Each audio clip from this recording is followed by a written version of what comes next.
Welcome back to an amazing episode of the FitBiz Journey podcast. Thank you for watching, guys. In this episode, I'm going to have the ghost of past guests. If I said it right, I hope I did.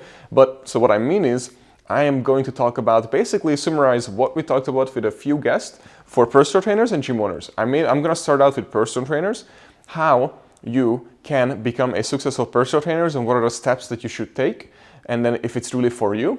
And then I'm going to switch to the gym owner side. So then I'm going to talk about how to become a successful gym owner and when you should open or not open your next location. So this episode will have two separate sides like this. But the thing is, if you eventually want to be a gym owner and you start from absolutely nothing like I did back in the day when I first came to the States literally with $150 in my pocket, no money, well, besides the $150 single, that's it. And without any help, with no English, didn't know anybody, lived on a couch and all kind of stuff, and then eventually in a car that I was able to get and all that.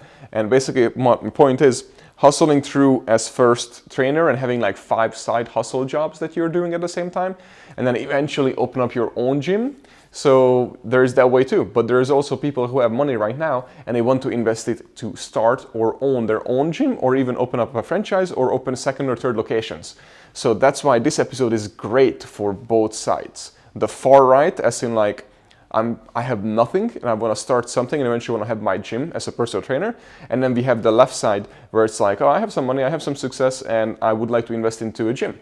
So, or you're the gym owner and you want to open your second. So this episode will be awesome to talk about both. So let's get started. All right.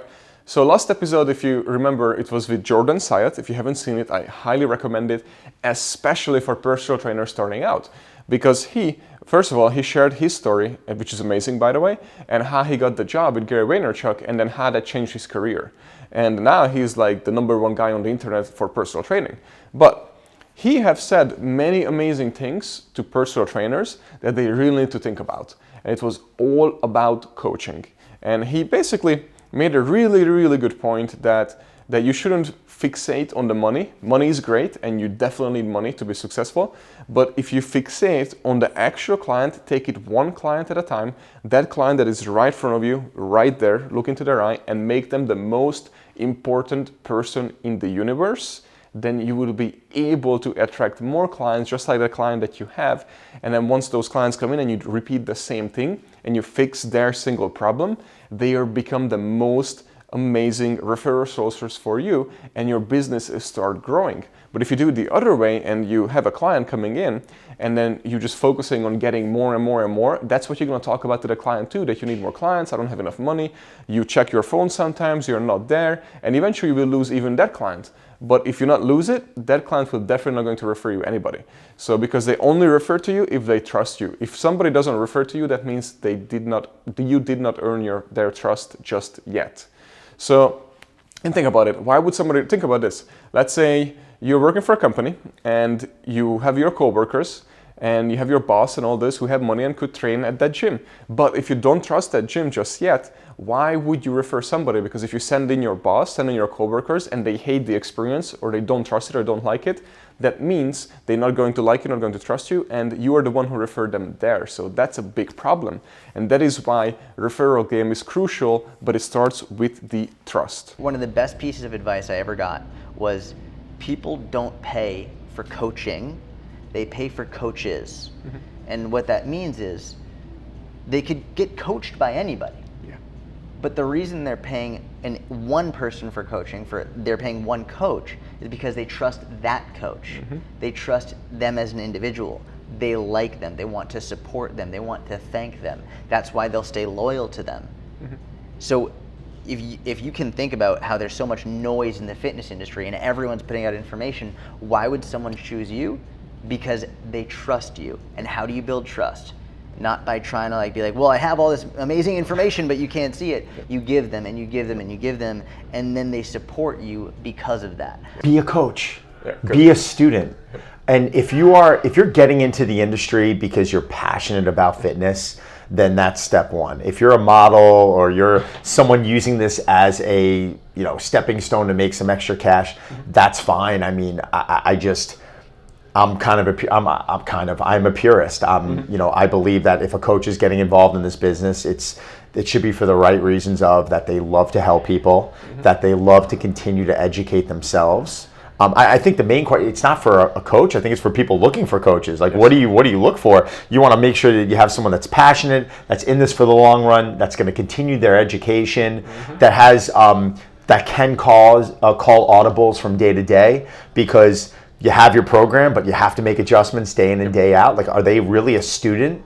Like, I continue my education for 20 years. So the most important thing is to be here now with your client, with the single client if you have one client. If you have 5, if you have 4, focus on them 100% and you will see that your business will explode. So did mine. Back in the day, I started out literally with 3 clients. That's it. Those 3 clients became 9.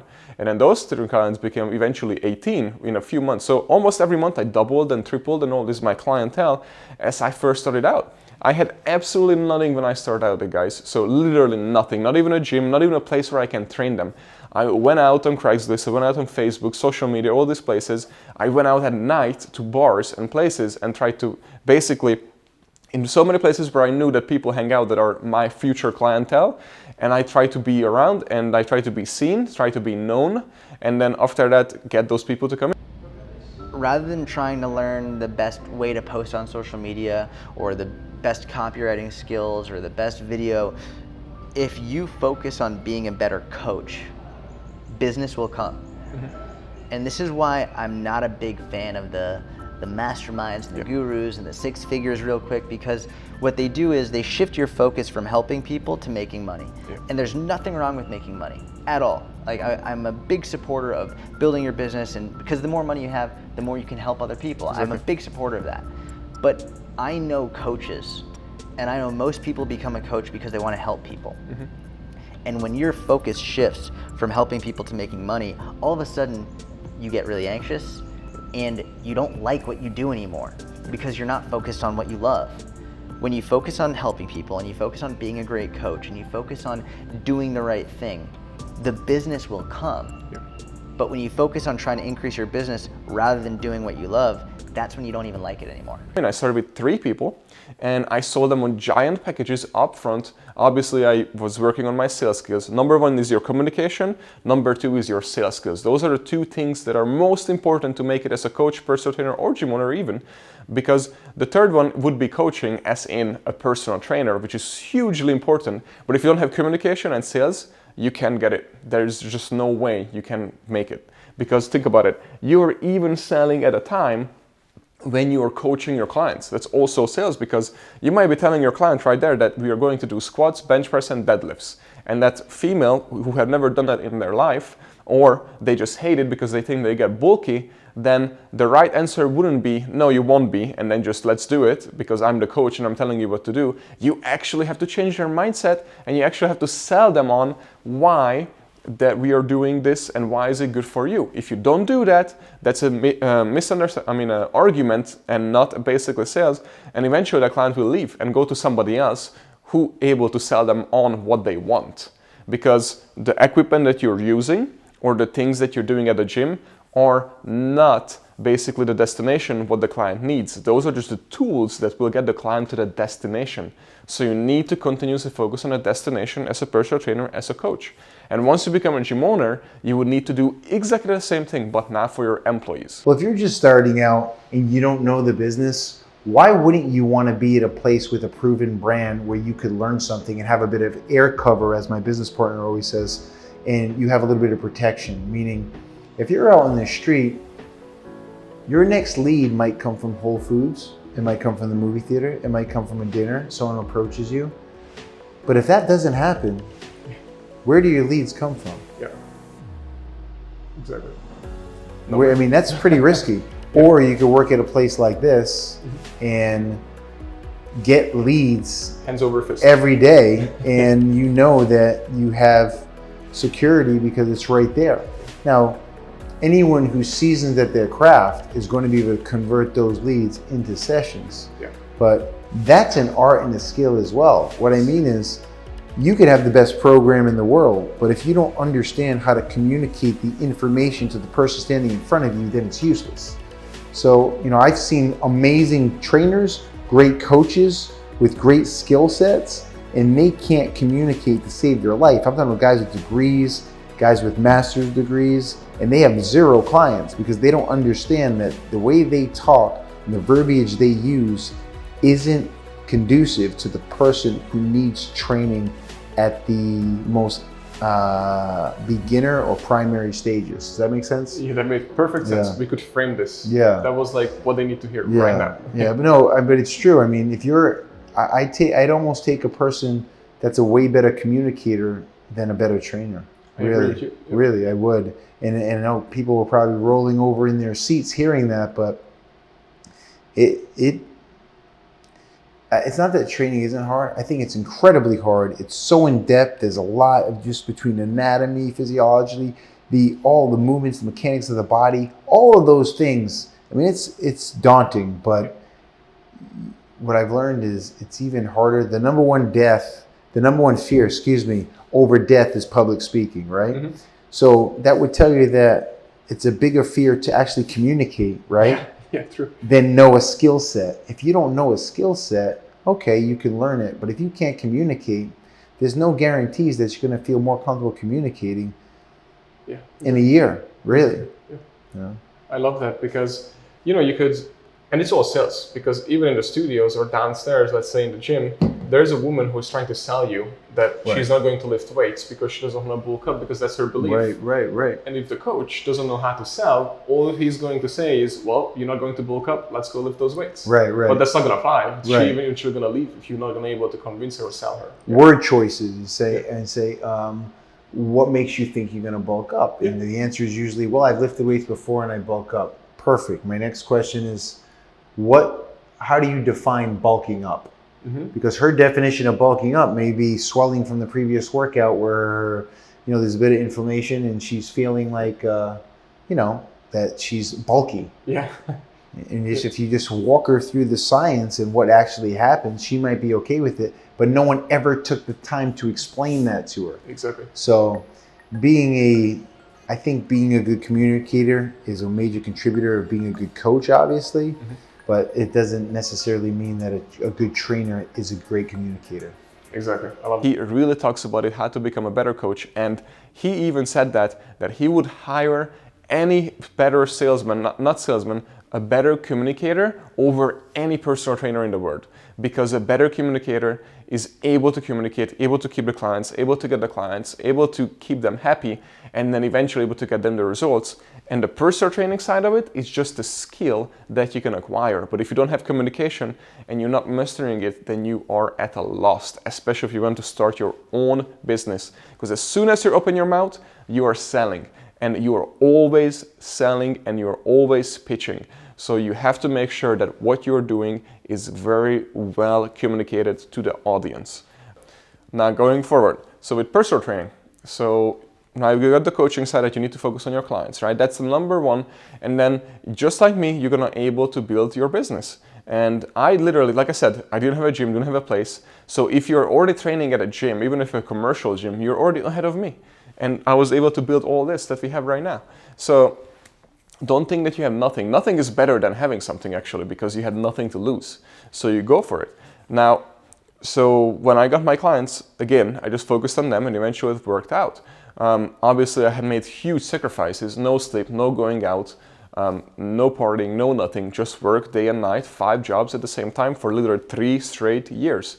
Monday to Sunday, every single day, every single night, every single morning, slept about 4 to 5 hours max, and that was the max a day. And basically just worked from bartending, from serving food, from modeling, coaching, hockey, and personal training. So those are my 5 gigs that I continuously were doing, and some promotion works too. But anyways, so when I was able to do that, eventually I was able to open up my own gym.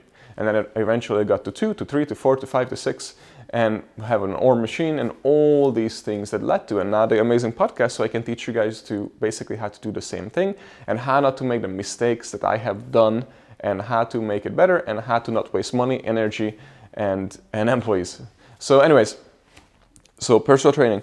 So for personal trainers, watch those episodes. When what we cut in, make sure to listen to those.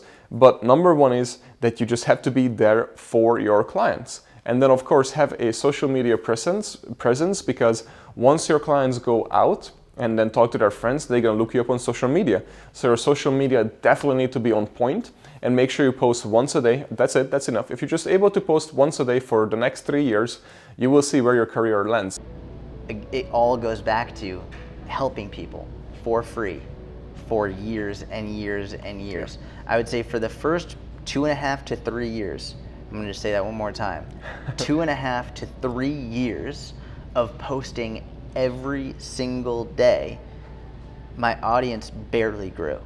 Like there was not much growth. Yeah.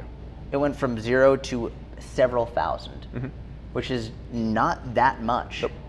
Yeah. The reason I really emphasize that is because most coaches, maybe they'll post every day for 2 weeks. Yep.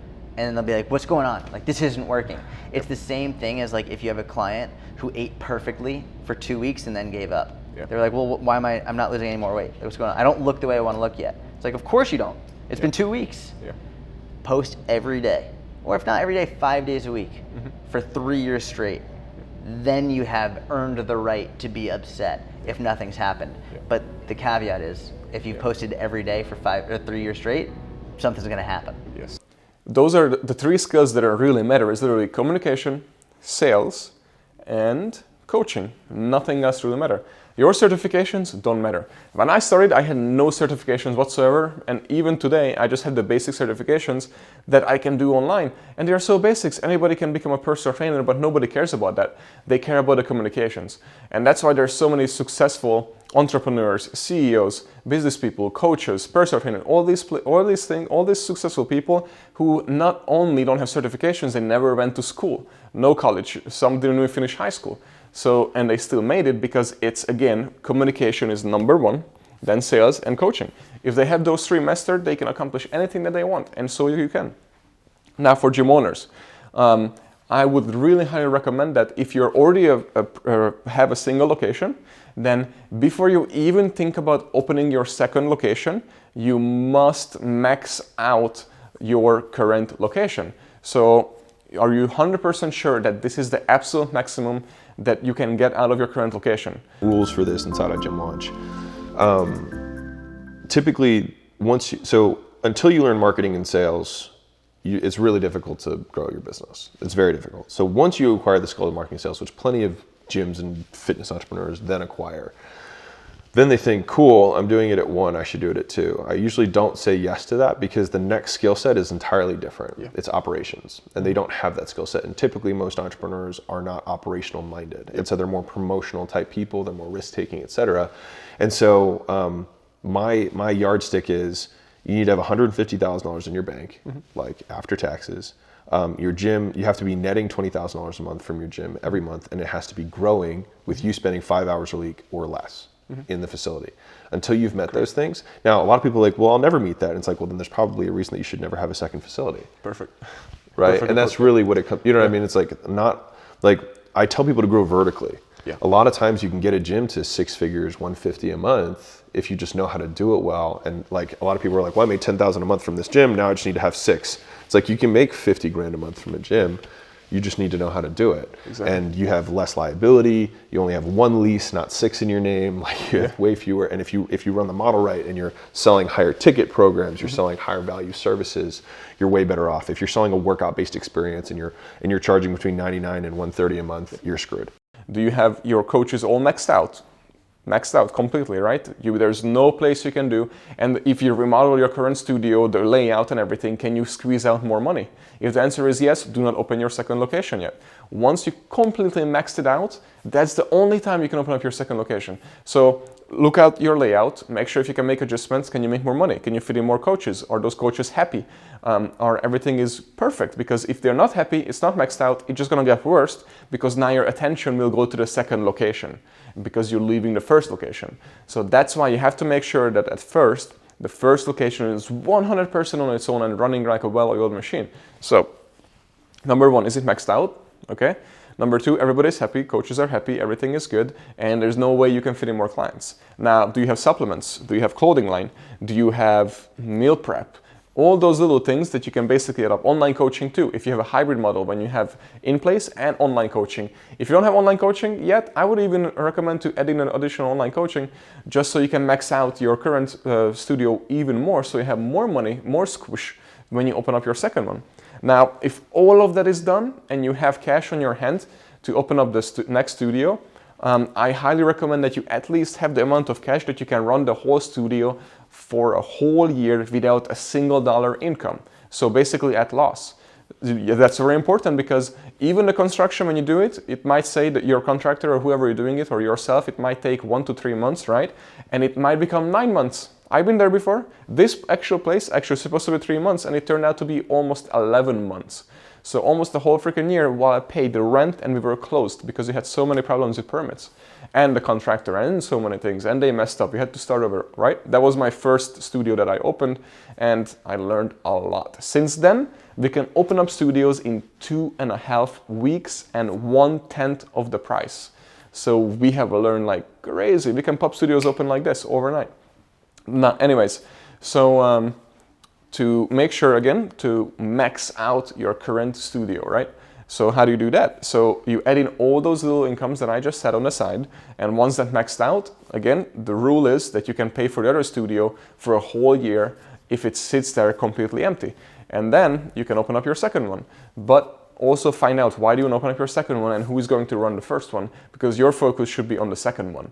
Make sure the person who you left behind in charge is highly capable of running that first studio, even though I know it's just two. It's easy to get sidetracked. It's easy to not look at the first one and then you all of a sudden see the numbers going down, and that's a problem. So then now your focus would go back to the first one and the second one will be lagging. So that's why it's super important that whoever you leave in charge of the first one is 100% got it. So if you can afford to have somebody to do that, then you shouldn't open up your second one. You need to figure out how to make more profit from the first one. And that's it. That's hugely important, guys, because if you don't do this, then you are screwed. And what I highly recommend is that you watch Alex Hormoz's story that we had on the podcast a few episodes back, because he gives you basically the rules and his opinion on opening up fitness studios. So guys, I hope you loved this episode because I just wanted to talk straight from my heart, from my experience, from the past 8 years that I've been running studios and opening it up on our own money, and basically went through the hell, went through awesome times and all these things. So we have experienced some really great things and I have learned so much. So I love for you guys to pick my brain at any time. As you know, you can always message me. On Instagram, it's Daniel Z Neri. My email is daniel@4u-fitness.com, and I will reply back to you. I get actually so many emails from you guys, and anytime I fly, anytime we travel, I'm just replying back to all those emails. And I think I reply back to like 700 emails so far since we started the show. So anytime when I have time, even on Sunday mornings, I get up and usually reply back to a few. So just keep sending those emails, keep sending me the messages, and I will get back to you as soon as I can, because I want to accomplish that we put in a huge dent into obesity. And the only way I can do that is with you guys. So thank you for watching.